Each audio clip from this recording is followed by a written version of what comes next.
கடவுளுடைய அம்சம் கொண்ட 5 தெய்வீக இலைகளை பற்றி இந்த வீடியோல பார்க்க போறோம். துளசி இலை மகாலட்சுமி, மகாவிஷ்ணு அம்சம் கொண்டது. துளசி இலையை நீரில் போட்டால் அந்த நீர் கங்கை நீருக்கு சமமாக கருதப்படுது. துளசி இலை நுனி பிரம்மாவாகவும், மத்தியில் திருமாலாகவும், அடியில் சிவனாகவும் கருதப்படுது. இந்த துளசி இலையை கொண்டு மகாவிஷ்ணு, மகாலட்சுமி நீங்க பிரார்த்தனை செய்வதன் மூலம் சகல சௌபாக்கியங்களும் கிடைக்கும். அடுத்த இலையாக வில்வம் இலை. இதனுடைய அமைப்பே 3 இலைகள் கொண்டது. 3 கண்ணுடைய சிவனுடைய அம்சமாகவே கருதப்படுது. சிவனுக்கு வில்வ இலை கொண்டு பூஜை செய்வதன் மூலம் 7 ஜென்மங்கள் செய்த அனைத்து பாவங்களும் போகும் என்பது நம்பிக்கை. வில்வம் கொண்டு சிவனுக்கு பூஜை செய்வதன் மூலம் 1,00,000 மலர்கள் கொண்டு பூஜை செய்த பலன்கள் கிடைக்கும்.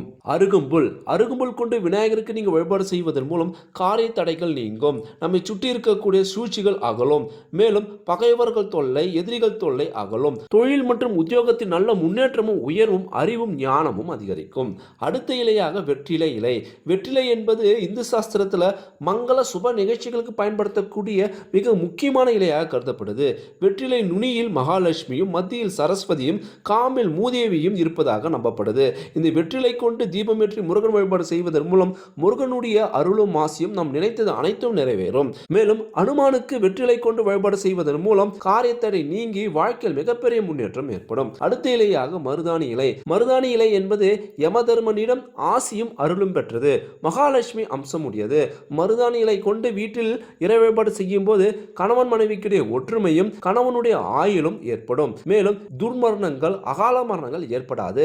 மகாலட்சுமியுடைய அருளும் ஆசியும் கிடைக்கப்பெற்று லட்சுமி கடாட்சம் அதிகரிக்கும். நான் சொன்ன தகவல் உங்களுக்கு பயனுள்ளதா இருந்திருக்கும் அப்படின்னு நான் நினைக்கிறேன். உங்க வீட்டில் எந்த தாவரம் இருக்கு அப்படின்னு மறக்காம கமெண்ட் பண்ணுங்க. தேங்க்யூ ஃபார் வாட்சிங்.